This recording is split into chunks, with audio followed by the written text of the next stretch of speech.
नमस्कार दोस्तों, गोल स्टडी के यूट्यूब चैनल पर आपका हार्दिक अभिनंदन है। दोस्तों, मैं राकेश चौधरी आपको राजस्थान का भूगोल के बारे में अध्ययन कराऊंगा। आपकी तरह मैं भी एक विद्यार्थी हूं। दोस्तों, आप है ना हमारे चैनल को सब्सक्राइब कीजिए, लाइक करिए वीडियो को और अपने दोस्तों के साथ शेयर कीजिए।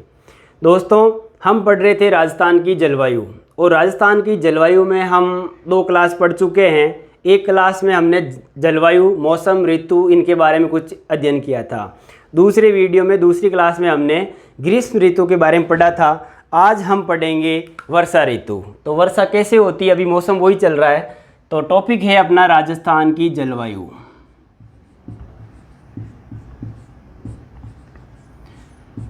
राजस्थान की जलवायु, और इसमें हम पढ़ रहे थे ग्रीष्म ऋतु पढ़ ली। आज हम पढ़ेंगे वर्षा ऋतु,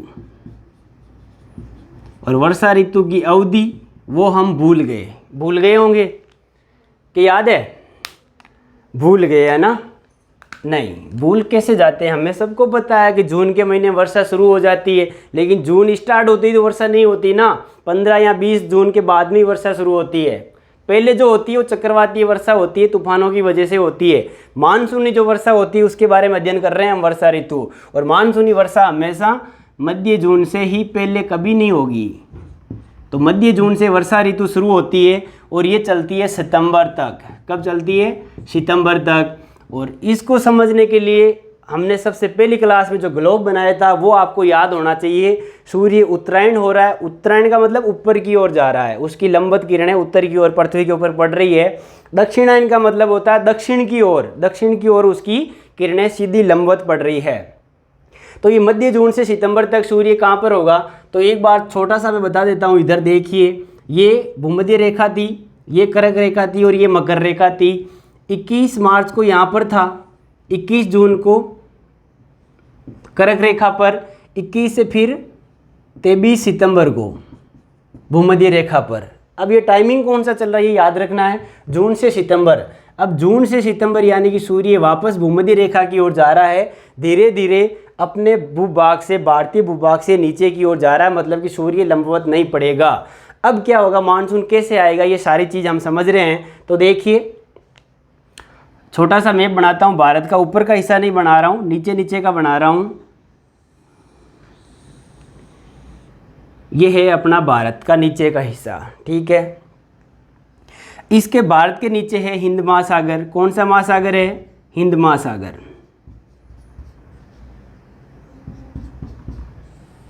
और हिंद महासागर से एक रेखा गुजरती है। सॉरी दोस्तों, इसको थोड़ा ऊपर बनाता हूं मैं। ये है अपना भारत, दक्षिण भारत का हिस्सा बता रहा हूं। ये है भारत, और ये नीचे ही नीचे है यहाँ पर हिंद महासागर। इधर है अरब सागर, भारत के पश्चिम में अरब सागर और भारत के पूर्व में बंगाल की खाड़ी। अब देखिए दोस्तों, हिंद महासागर से एक रेखा निकलती है, और वो कौन सी रेखा? 0 डिग्री। 0 डिग्री का मतलब हो गया विषुवत रेखा या भूमध्य रेखा। समय मध्य जून या सितंबर है। इसके जून के बाद में सूर्य इधर की ओर जा रहा है, यानी कि अपने यहाँ पर तापमान धीरे धीरे कम हो रहा है। और तापमान तापमान अधिक हो रहा है। जून के महीने में यहाँ पर तापमान अधिक रहता है भारत में। सितंबर के बाद जाएगा वो तो नीचे तो है ना। अभी तो मध्य जून से सितंबर चल रहे हैं, तो इसमें तापमान यहाँ भारत में अधिक होता है। और अधिक तापमान की वजह से वायुदाब क्या होगा? कम। और सबसे ज़्यादा वायुदाब कम कहाँ पर रहता है? सर्वाधिक कम वायुदाब रहता है अपने पश्चिम राजस्थान में। ये इधर अपना राजस्थान है, और यहाँ पर सबसे कम वायुदाब का केंद्र विकसित हो जाता है। ये ही जो पश्चिम राजस्थान है, यही हमेशा मानसून को आकर्षित करने में महत्वपूर्ण भूमिका निभाता है। अपना पश्चिम राजस्थान न्यून वायुदाब होने की वजह से मानसून को आकर्षित करने के लिए महत्वपूर्ण भूमिका निभाता है। क्यों? क्योंकि यहाँ पर वायुदाब कम है, न्यून वायुदाब होता है, तो हमेशा हवाएं उच्च वायुदाब से निम्न वायुदाब की ओर चलती है। तो अब ये देखिए, ये नीचे से हवाएं चलना शुरू हो गई। दक्षिण गोलार्ध से भूमध्य रेखा है, ये इसके नीचे का भाग दक्षिण गोलार्ध है। यहाँ पर हमेशा नहीं, अभी इस समय जून के महीने में यहाँ पर क्या हो जाएगा, तापमान कम है 0 डिग्री के नीचे, और वायुदाब क्या है, वायुदाब अधिक है। ठीक है, इतना समझ में आ गया।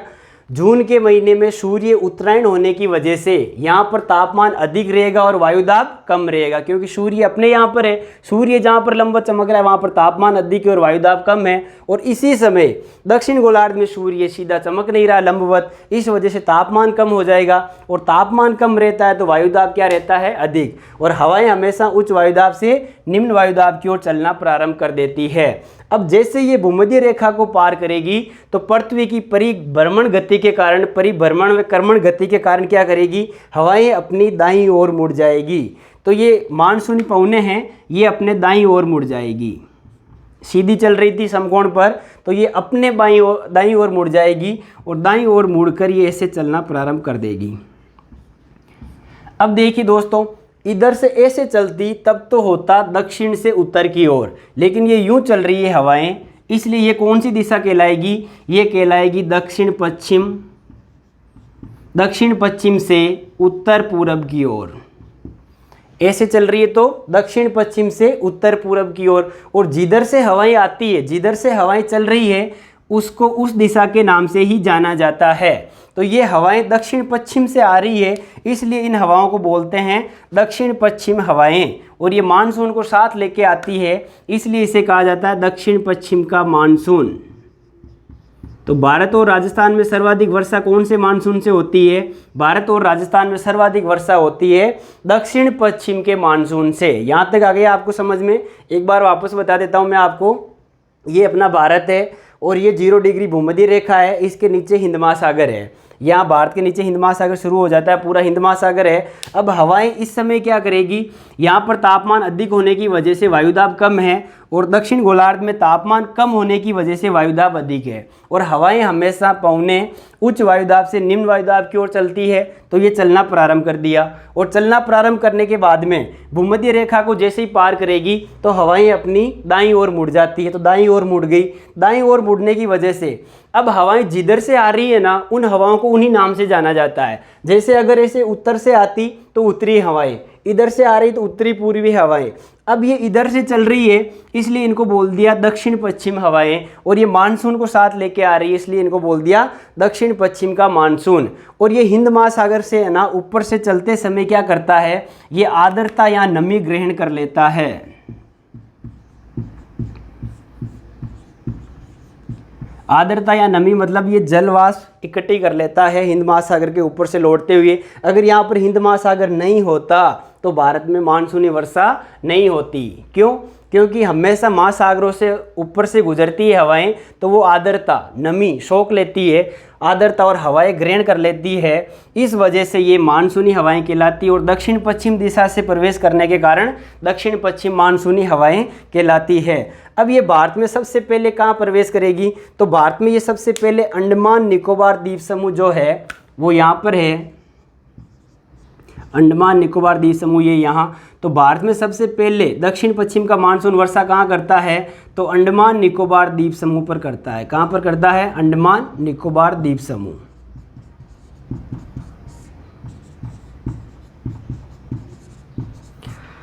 अगर ऑप्शन के अंदर अंडमान निकोबार द्वीप समूह नहीं हो, अगर दोनों ही ऑप्शन आ जाए और प्रश्न यूँ आ जाए भारत की मुख्य भूमि पर दक्षिण पश्चिम का मानसून सबसे पहले वर्षा कहाँ करता है, तो भारत की मुख्य भूमि पर दक्षिण पश्चिम का मानसून सबसे पहले वर्षा करता है यहाँ पर, और यहाँ पर जो राज्य है उसका नाम है केरल। क्या नाम है, केरल। तो भारत में दक्षिण पश्चिम का मानसून भारत की मुख्य भूमि पर सबसे पहले वर्षा कहाँ करता है, तो केरल में करता है। और सीधा सा आ जाए दक्षिण पश्चिम का मानसून सबसे पहले वर्षा कहाँ करता है, तो अंडमान निकोबार द्वीप समूह में सबसे पहले वर्षा करता है। उसके बाद क्या होता है, ये अपना जो प्रायद्वीपीय पठार है भारत का, ये है प्रायद्वीपीय पठार, बीच वाला भाग है, ये है प्रायद्वीपीय पठार। और ये दक्षिण पश्चिम का मानसून इस प्रायद्वीपीय पठार से टकराकर 2 शाखाओं में विभक्त हो जाता है। इससे टकराकर एक तो इधर चला जाएगा मानसून, ये प्रायद्वीपीय पठार से टकराकर, दूसरा इधर बंगाल की खाड़ी में चला जाएगा ये। अब देखिए 2 शाखाएं हो गई। इधर वाली शाखा अरब सागर से जो आ रही है ये कहलाएगी अरब सागर का मानसून,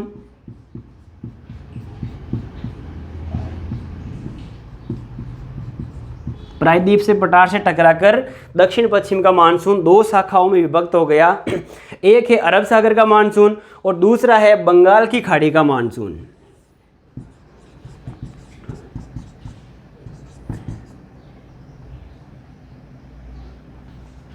मानसून अब देखिए अरब सागर का मानसून है, ये क्या करेगा, ऐसे प्रवेश करेगा भारत में। तो ये है ना नर्मदा और ताप्ती नदी की घाटियों से प्रवेश कर जाता है। इसकी एक शाखा है वो अपने राजस्थान में आती है और राजस्थान में ये बहुत कम मात्रा में वर्षा करता है। इसका क्या कारण है, तो अब देखिए ये अरब सागर का मानसून अपने राजस्थान में प्रवेश करेगा तो किस दिशा से प्रवेश कर रहा है, दक्षिण पश्चिम दिशा से। और अरावली पर्वतमाला जो है अपने राजस्थान में, ये है अरावली पर्वतमाला, और अरावली पर्वतमाला की दिशा कौन सी है, दक्षिण पश्चिम से उत्तर पूर्व। अरावली पर्वतमाला भी ऐसे फैली हुई है और ये अरब सागर का मानसून भी दक्षिण पश्चिम दिशा से प्रवेश कर रहा है। इस वजह से क्या है, इस मानसून के बीच में, मानसूनी हवाओं के बीच में कोई रुकावट या बाधा उत्पन्न नहीं हो रही है, तो ये बहुत कम मात्रा में, अल्प मात्रा में वर्षा किए हुए आगे लौट जाता है। इसलिए पश्चिम राजस्थान में कम वर्षा मिलती है, क्योंकि अरब सागर का मानसून है, इसके बीच में रुकावट नहीं आती और ये आगे चला जाता है। बंगाल की खाड़ी का मानसून है दोस्तों, बंगाल की खाड़ी का मानसून जो भारत में प्रवेश करता है, राजस्थान तक पहुंचते पहुंचते इसके अंदर आर्द्रता की कमी हो जाती है। बंगाल की खाड़ी का मानसून है, ये गंगा के मैदान में अधिक वर्षा कर देता है, गंगा के मैदान में वर्षा कर देता है। आगे राजस्थान में प्रवेश करता है ना, तब तक इसके अंदर आर्द्रता की कमी हो जाती है, क्योंकि राजस्थान गर्म है, शुष्क और उष्ण हवाएं हैं, वो आर्द्रता को सोख लेती है। इस वजह से ये अरावली पर्वतमाला से टकराकर पर्याप्त वर्षा कर देता है, लेकिन उतनी नहीं करता जितनी होनी चाहिए।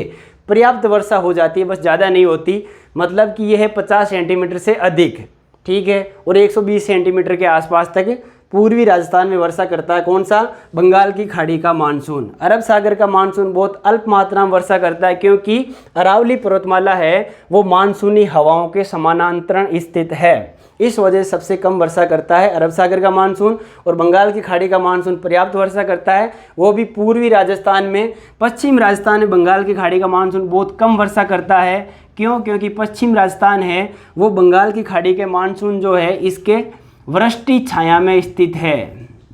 वृष्टि छाया प्रदेश, वृष्टि छाया प्रदेश क्या होता है दोस्तों, वृष्टि छाया प्रदेश ये होता है कि जिधर पर्वत होता है इसके एक तरफ तो मानसूनी हवाएं टकरा कर वर्षा कर देती है, इसके इधर ये वर्षा नहीं करेगी, तो इधर वाला भाग होता है वृष्टि छाया प्रदेश। क्या होता है, वृष्टि छाया प्रदेश। तो ये मानसून हुआ है अपना कौन सा, अरब सागर का मानसून और बंगाल की खाड़ी का मानसून। ये सामान्य स्थिति है और ये राजस्थान में पहुंच गया। बंगाल की खाड़ी का मानसून है वो राजस्थान में पूर्व दिशा से प्रवेश करता है, इसलिए इसे बोलते हैं पूर्वैया।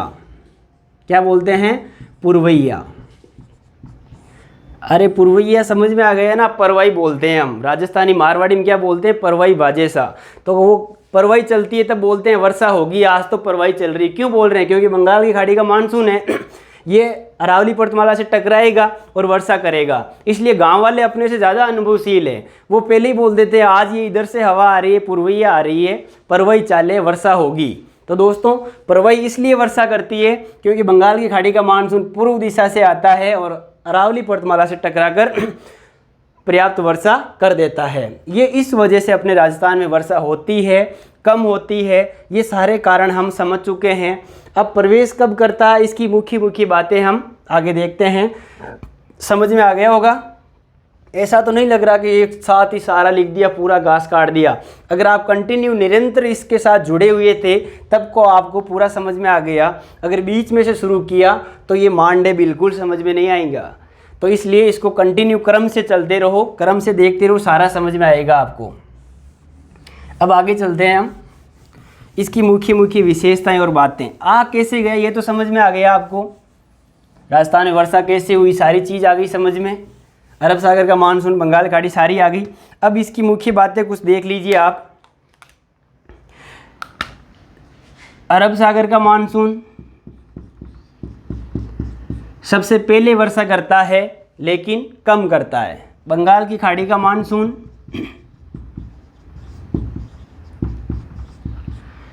इसके बाद में वर्षा करता है लेकिन अरब सागर के मानसून से अधिक वर्षा करता है। अरब सागर का मानसून है वो अपने राजस्थान में प्रवेश कब करता है? ये 15 जून को प्रवेश करता है राजस्थान में। कब करता है? 15 जून को लगभग। और बंगाल की खाड़ी का मानसून राजस्थान में 20 जून को प्रवेश करता है। ये तारीखें आपको याद रखनी है। और कुछ महत्वपूर्ण बातें ये याद रखनी है, राजस्थान या भारत में सर्वाधिक वर्षा किस मानसून से होती है? तो दक्षिण पश्चिम के मानसून या दक्षिण पश्चिम मानसून से भारत और राजस्थान में सर्वाधिक वर्षा होती है। राजस्थान की कुल वर्षा का 90% किस मानसून से होता है?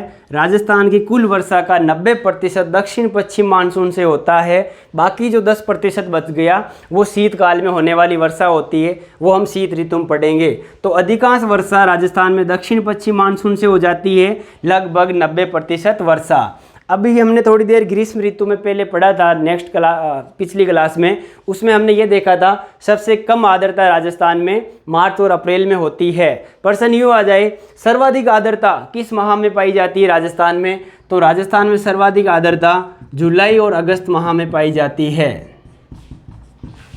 जुलाई और अगस्त में आर्द्रता अधिक क्यों होती है? क्योंकि इस समय वर्षा ऋतु होती है, वर्षा चलती रहती है, हवाएं ठंडी हो जाती है और उनके अंदर जलवाष्प की मात्रा अधिक हो जाती है, इसलिए आर्द्रता अधिक होती है। इसीलिए आपने देखा होगा गर्मियों में आपके कपड़े बहुत जल्दी सूख जाते हैं और वर्षा ऋतु में आपके कपड़े बहुत देरी से सूखते हैं। और कंटिन्यू अगर वर्षा चलती रहे 7-8 दिन तो आपकी साबुन भी गीली गीली हो जाती है। उसका कारण यही है, उस समय है ना वायुमंडल में आर्द्रता की मात्रा अधिक होती है। और किस माह में अधिक होती है? जुलाई और अगस्त माह में अधिक होती है। ये इसकी मुख्य बातें थी। और एक दो चीज़ और है जो बहुत अच्छी तरीके से समझनी है। बिल्कुल क्वेश्चन आसान लगता है लेकिन गलत होता है।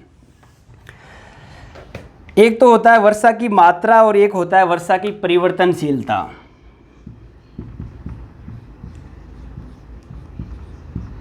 अभी सारा बताऊंगा एग्जाम में कैसे कैसे पूछते हैं। वर्षा की परिवर्तनशीलता,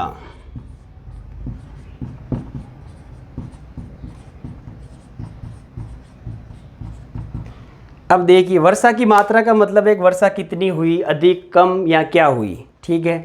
तो ये है अपना राजस्थान। और क्वेश्चन सीधा सा यूँ आता है, क्वेश्चन आ जाए निम्न में से कौन सा कथन गलत है। एक कथन आ गया, राजस्थान में उत्तर से दक्षिण की ओर जाने पर वर्षा की मात्रा घटती है।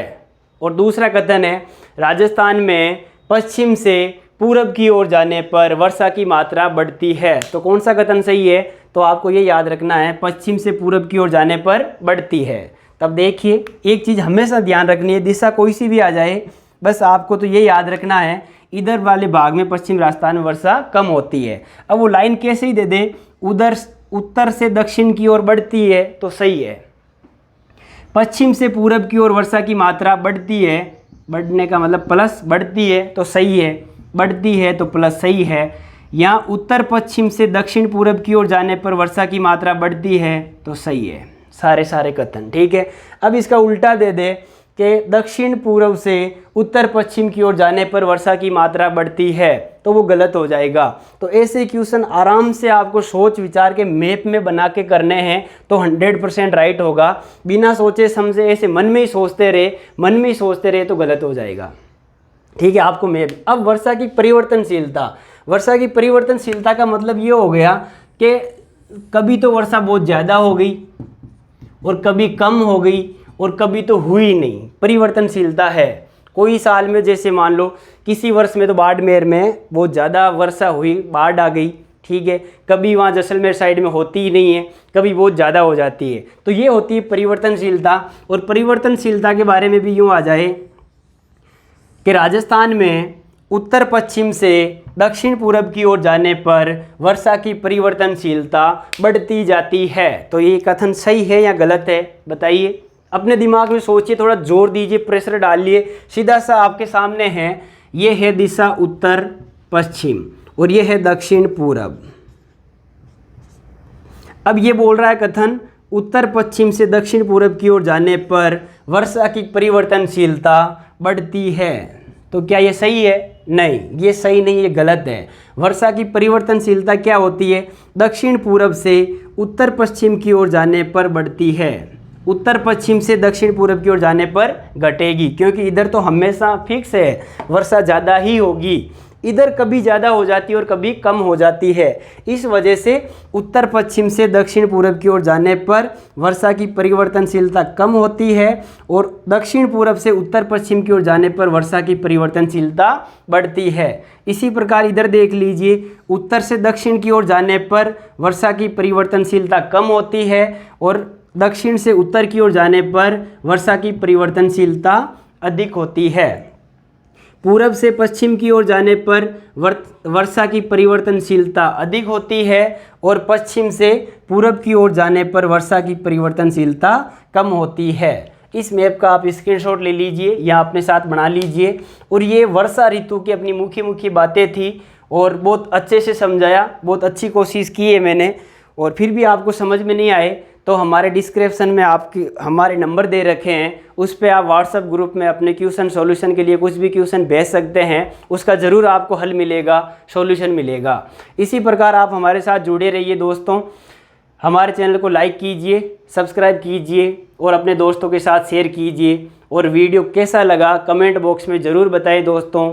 धन्यवाद। जय हिंद, जय भारत।